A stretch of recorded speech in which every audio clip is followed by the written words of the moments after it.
સંધાન all Gujarat integrated classroom. સેટેલાઇટના માધ્યમથી જોડતી કડી એટલે સંધાન. નમસ્કાર વિદ્યાર્થી મિત્રો, બાયસેકની સંધાન નામના પ્રોગ્રામની અંદર હું doctor Harish Chandarana, Doshi arts and commerce college Wankaner, આપ સૌ વિદ્યાર્થી મિત્રોનું હાર્દિક સ્વાગત કરું છું. વિદ્યાર્થી કારકિર્દી માટે ખૂબ જ ઝંખતા હોય છે. એની શ્રેષ્ઠ કારકિર્દી બને એના માટેના એ પ્રયત્ન કરતા હોય છે. સારામાં સારી નોકરી મળે, સારામાં સારી જોબ મળે, ક્લાસ 1-2 ઓફિસર બનવા મળે એવી કારકિર્દી બનાવવા માટે હંમેશા પ્રયત્નશીલ હોય છે. ગુજરાત સરકારના ઉચ્ચ શિક્ષણ વિભાગના પ્રયત્નોના ભાગરૂપે સમગ્ર ગુજરાતના વિદ્યાર્થીઓને રોજગારલક્ષી તાલીમ વ્યવસ્થિત રીતે આપવામાં આવે તે અંગેનો વિનમ્ર પ્રયાસ સંધાન દ્વારા કરવામાં આવે છે. આવા પ્રોગ્રામની અંદર ગુજરાતના યુવાનોને રોજગારીની જે સ્પર્ધાત્મક પરીક્ષાઓ છે, આવી સ્પર્ધાત્મક પરીક્ષાઓની તૈયારી કરાવવાનો એક અભિગમ રહેલો છે. બેંક અને એના જેવી જ વિવિધ પરીક્ષાઓ, પછી એ પરીક્ષા સ્ટાફ સિલેક્શન કમિશનની હોય, એ પરીક્ષા રિઝર્વ બેંક ઓફ ઇન્ડિયાની હોય, એ પરીક્ષા LICની હોય, એ પરીક્ષા IBPSની હોય, અથવા અન્ય કોઈ પણ એવી પરીક્ષાઓ હોય કે જેની અંદર પરીક્ષાના માધ્યમથી નિમણૂકો કરવામાં આવતી હોય છે. આવી બધી જ સ્પર્ધાત્મક પરીક્ષાઓની તૈયારીઓ ગુજરાતના યુવાનોને મળી રહે એ માટેનો વિનમ્ર પ્રયાસ ઉચ્ચ શિક્ષણ કમિશનરના સંધાન કાર્યક્રમ અંતર્ગત કરવામાં આવે છે. આજે પણ આપ સૌ વિદ્યાર્થીઓને બેન્કિંગ અને આવી જ સ્પર્ધાત્મક પરીક્ષાઓ અંગેની તૈયારીઓ કરાવવામાં આવશે. વિદ્યાર્થી મિત્રો, સ્પર્ધાત્મક પરીક્ષાઓના માળખાની અંદર જોવા જઈએ તો 5 પ્રકારના પેપરોનો સમાવેશ થાય છે. 2 ભાષા, અંગ્રેજી અને ગુજરાતી, 3 ગણિત, 4 જનરલ નોલેજ અને 5મું હોય છે તર્કશક્તિનું પરીક્ષણ. આવા તર્કશક્તિ પરીક્ષણના પેપરની અંદર વિદ્યાર્થીઓના તર્કશક્તિ ખીલવવા માટેનું તર્કબદ્ધ પ્રશ્ન પૂછી અને તેનું તર્કશક્તિનું માપ કાઢવાનો એક પ્રયાસ કરવામાં આવે છે. તર્કશક્તિ નામના પેપરમાં ઘણા બધા એવા ટોપિક્સનો સમાવેશ થાય છે જેના દ્વારા વિદ્યાર્થીઓની બુદ્ધિની કસોટી લેવાનો પૂરેપૂરો પ્રયત્ન કરવામાં આવે છે. આવી બુદ્ધિની કસોટી માટેનું જે તર્કશક્તિનું પરીક્ષણનું પેપર છે, ટોપિક છે, એવા ટોપિકની અંદર આપણે જે આજે તૈયારીઓ કરવા જઈ રહ્યા છીએ એ છે ડાયરેક્શન સેન્સ ટેસ્ટ, એટલે કે વિદ્યાર્થીઓને દિશા વિશેના જ્ઞાન સંબંધી માહિતી આપતો આ ટોપિક છે. અને એની અંદર કયા પ્રકારના પ્રશ્નો પૂછી શકાય છે, કેવી રીતે એનું સોલ્યુશન કરી શકાય છે, તેની સંપૂર્ણ વિગત હવે આવતા 1 કલાકની અંદર આપણે જોવાનો સંપૂર્ણ પ્રયત્ન કરશું. વિદ્યાર્થી મિત્રો, સૌથી પહેલાં આપણે દિશા એટલે શું સમજવાનો પ્રયત્ન કરશું. સ્ક્રીન ઉપર આપણે જોશું કે દિશા એટલે શું. સૌથી પહેલાં આપણને ખબર છે કે 4 મુખ્ય દિશાઓ છે, એટલે કે ઉત્તર, દક્ષિણ, પૂર્વ અને પશ્ચિમ. આ 4 મુખ્ય દિશાઓ છે. અને આ જ સ્વરૂપમાં આપણે સમજવાનું છે. ઉપર ઉત્તર, નીચે દક્ષિણ, તમારી સામે સાઈડ જોઈએ એટલે જમણી બાજુમાં પૂર્વ અને ડાબા હાથ તરફ પશ્ચિમ. આ મુખ્ય 4 દિશાઓ છે. આ 4 દિશાઓમાં હજી 4 દિશાઓનો સમાવેશ થાય છે અને એ 4 દિશાઓ છે ઉત્તર પૂર્વ, એટલે કે ઉત્તર અને પૂર્વના વચમાં જે દિશા આવે છે એને ઉત્તર પૂર્વ કહેવામાં આવે છે. પશ્ચિમ અને દક્ષિણના વચમાં જે દિશા આવે છે એને દક્ષિણ પશ્ચિમ કહેવામાં આવે છે. એ ઉપરાંત ઉત્તર અને પશ્ચિમના વચમાં જે દિશા આવે છે એને ઉત્તર પશ્ચિમ કહેવામાં આવે છે. અને આ જ રીતે પૂર્વ અને દક્ષિણના વચમાં જે દિશા આવે છે એને દક્ષિણ પૂર્વ કહેવામાં આવે છે. વિદ્યાર્થી મિત્રો, આપણને આ 8 દિશાઓ સંબંધી પૂરેપૂરું જ્ઞાન હોવું ખૂબ જ જરૂરી છે જ્યારે આપણે દિશા સંબંધી પરીક્ષણના કસોટીની તૈયારીઓ કરતા હોય છે ત્યારે.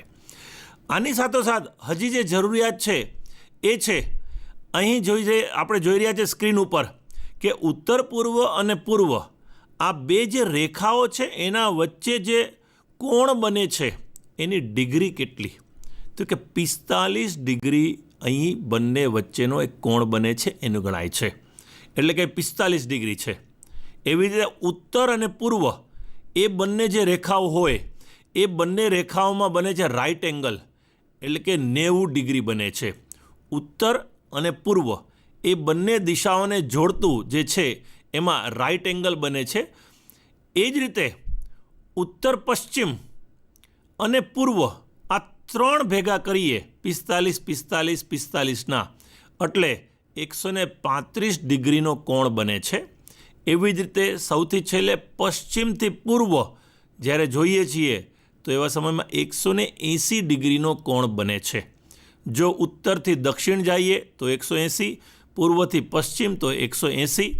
આવી જ રીતે દક્ષિણ પશ્ચિમથી ઉત્તર પૂર્વ બિલકુલ પાછળ તો 180, ઉત્તર પશ્ચિમથી દક્ષિણ પૂર્વ તો 180. આવી રીતે ઉત્તર પૂર્વ પૂર્વ, પૂર્વ દક્ષિણ પૂર્વ, દક્ષિણ પૂર્વ દક્ષિણ આ બધામાં 45, 45, 45 ડિગ્રીનો કોણ બનતો હોય છે. આવી રીતે ટોટલ 360 ડિગ્રી થાય છે ઉત્તરથી ફરતા ફરતા પાછા ઉત્તર જઈએ તો. અને અડધામાં 180, એના અડધામાં 90 અને એના અડધામાં 45 ડિગ્રી બને છે. આ ઉપરાંત જે ધ્યાનમાં રાખવાની બાબત છે એ છે ઘડિયાળની દિશામાં ફરવું. આપણને ખબર છે કે ઘડિયાળ કઈ દિશામાં આગળ વધે છે. અહીં સ્ક્રીન ઉપર જે આપણે જોઈ રહ્યા છે એ ઘડિયાળની દિશામાં આગળ ફરવું કહેવાય. હવે એના વિરુદ્ધમાં જોઈએ આપણે સ્ક્રીન ઉપર તો ઘડિયાળની વિરુદ્ધ દિશામાં આગળ વધવાનું છે. અહીંયા કઈ રીતે વિદ્યાર્થી મિત્રો? તો ઘડિયાળની વિરુદ્ધ દિશામાં. અહીં આપણે સમજીએ ફરીથી આરામથી સ્ક્રીન ઉપર જુઓ વિદ્યાર્થી મિત્રો. ઉત્તર, દક્ષિણ, પૂર્વ, પશ્ચિમ, એમના વચ્ચે આવે છે ઉત્તર પૂર્વ, દક્ષિણ પશ્ચિમ, ઉત્તર પશ્ચિમ અને દક્ષિણ પૂર્વ. અને સાથોસાથ ડિગ્રી કેટલી? તો 45 ડિગ્રી હંમેશા બેના વચમાં છે. જ્યારે રાઇટ એંગલ બને ત્યારે 90 ડિગ્રી, 3 45, 45 વાળા અને 4 45, 45 વાળા ભેગા થાય તો 135 અને 180 ડિગ્રી થાય છે. ઘડિયાળની દિશા એટલે કે પૂર્વમાંથી દક્ષિણ તરફ જઈએ તો ઘડિયાળની દિશા કહેવાય. અને જો ઉત્તરમાંથી દક્ષિણ જઈએ, ઊંધું ચાલીએ તો એવા સમયમાં ઘડિયાળની વિરુદ્ધ દિશા છે એવું કહેવામાં આવે છે. હવે કયા પ્રકારના પ્રશ્નો પૂછી શકાય વિદ્યાર્થી મિત્રો? આમાં ડાયરેક્શન સેન્સ ટેસ્ટમાં કયા પ્રકારના પ્રશ્નો પૂછી શકાય તો એ જોઈએ. તો પહેલો પ્રશ્ન છે વ્યક્તિ મધ્યમાં કોઈ એક દિશા તરફ જોઈને ઊભો છે એવું હોય તેવો પ્રશ્ન પૂછી શકાય. બીજો પ્રશ્ન છે કે તેણે સીધું ચાલવાનું કોઈ એક દિશા, જમણી કે ડાબી, ઘડિયાળની દિશામાં કે ઘડિયાળની વિરુદ્ધ દિશામાં, ઉત્તર, દક્ષિણ કે પૂર્વ કે પશ્ચિમ બાજુ વળવાનું હોય છે. આ વળવાનું 45 ડિગ્રી, 90 ડિગ્રી, 135 ડિગ્રી, 180 ડિગ્રી કે 270 ડિગ્રી હોઈ શકે છે. છેલ્લે કઈ દિશા તરફ જોઈને વ્યક્તિ ઊભો છે, કેટલું અંતર મૂળ સ્થાનેથી છેલ્લા સ્થાનનું છે વગેરે જેવા પ્રશ્નો હોઈ શકે છે. અને ફરીથીને વિચાર કરીએ શું પૂછે છે, કઈ રીતે હોય છે પ્રશ્ન. પ્રશ્નની અંદર હોય છે વ્યક્તિ મધ્યમાં કોઈ એક દિશા તરફ જોઈને ઊભો છે. કાંઈ ઉત્તર દિશા તરફ જોતો હશે, કાં દક્ષિણ દિશા તરફ જોતો હશે, કાં પૂર્વ તરફ જોતો હશે, કાં પશ્ચિમ તરફ જોતો હશે, અથવા બેના મધ્યમાં એટલે કે ઉત્તર અને પૂર્વના મધ્યમાં જોતો હશે, અથવા દક્ષિણ અને પશ્ચિમના મધ્યમાં જોતો હશે, ન્યા જોતો હશે. પછી એકવાર જોયા પછી એ કોઈ એક દિશા તરફ ચાલવાનું શરૂ કરે છે. પછી એ દિશા જમણી બાજુ હોઈ શકે છે કે ડાબી બાજુ હોઈ શકે છે. કોઈ એક દિશા તરફ ચાલવાનું શરૂ કરે છે.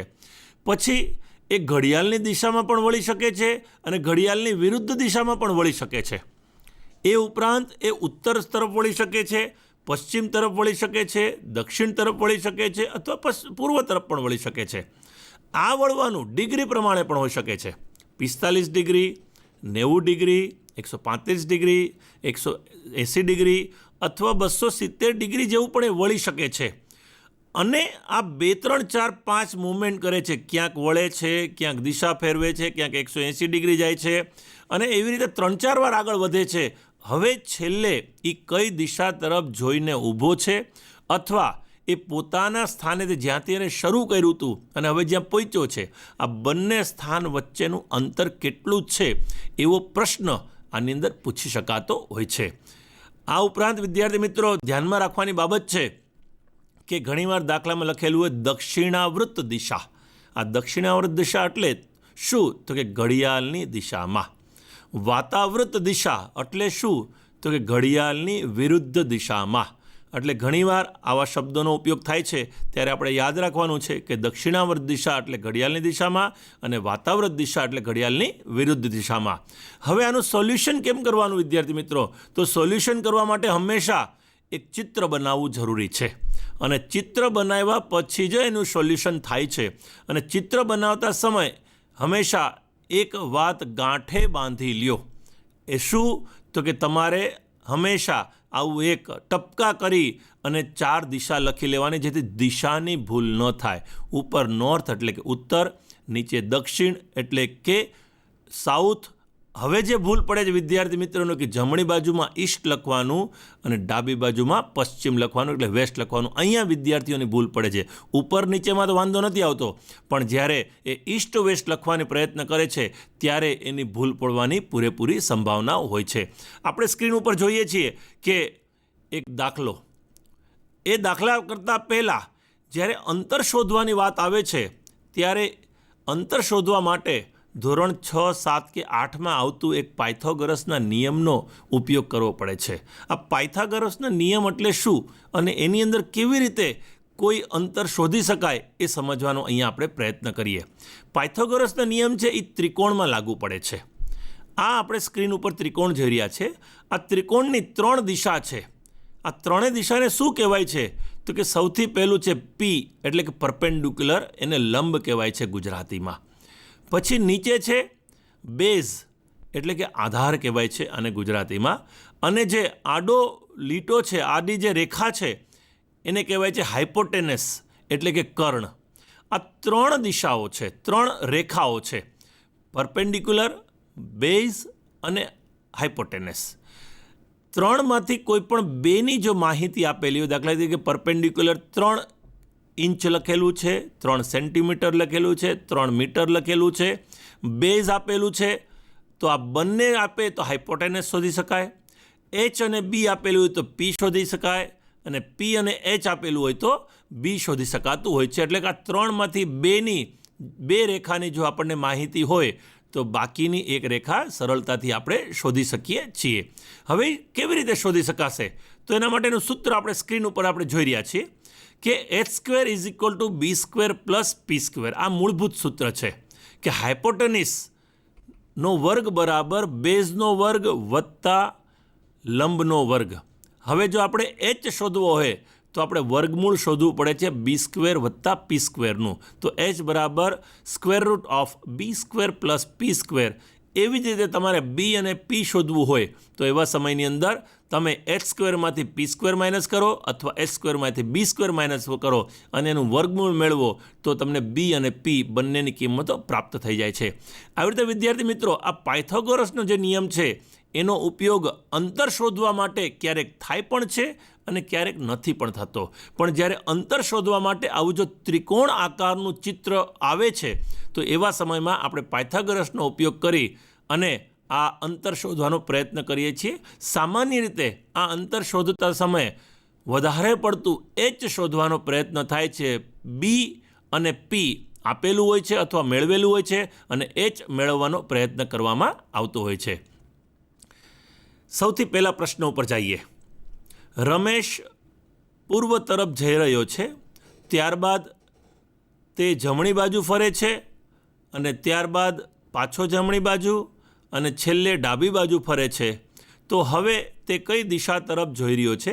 4 જવાબો આપેલા છે: ઉત્તર, દક્ષિણ, પૂર્વ અને પશ્ચિમ.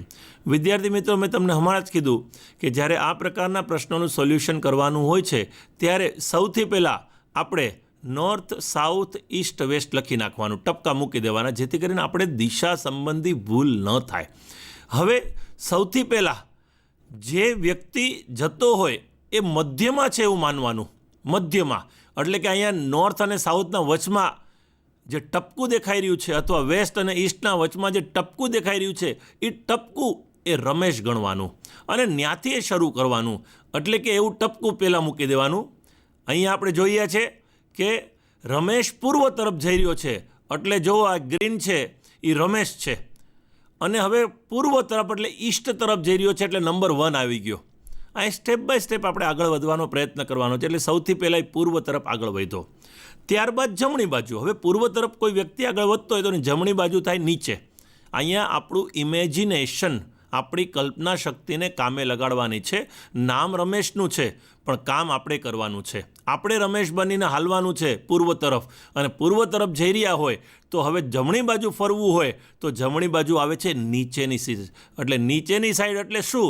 તો કે દક્ષિણમાં નીચે હાલ્યા.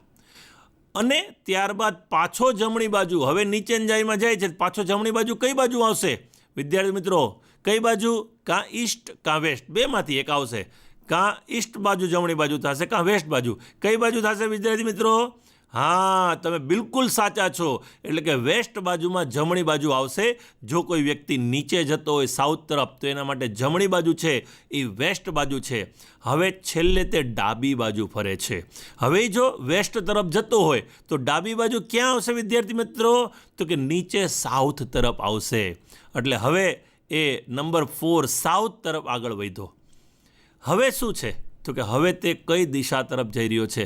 આપણે હવે આ ચિત્ર ઉપરથી ને આરામથી જવાબ આપી શકીએ છીએ કે રમેશ છે એ પહેલાં પૂર્વ તરફ જતો હતો, ત્યારબાદ જમણી બાજુ એટલે કે નીચે ગયો સાઉથ તરફ, ત્યારબાદ જમણી બાજુ એટલે કે વેસ્ટ તરફ ગયો પશ્ચિમ તરફ, અને પાછો ડાબી બાજુ ફર્યો એટલે કે દક્ષિણ દિશા તરફ આગળ વધી રહ્યો છે. એટલે હવે એ જવાબ છે દક્ષિણ.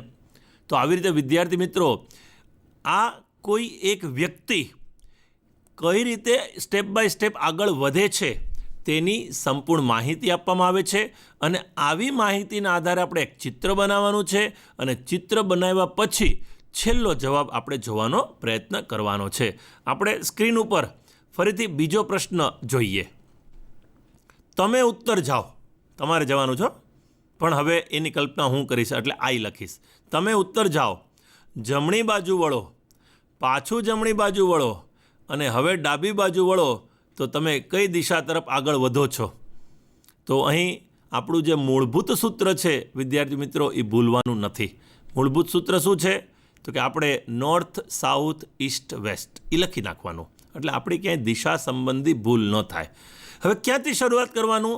તો વચમાં જે ટપકું સફેદ દેખાઈ રહ્યું ને એ ન્યા ઊભા હોય, અને ઉત્તર તરફ જવું હોય તો ક્યાં જવાનું વિદ્યાર્થી મિત્રો? હા, તમે સાચા, ઉપર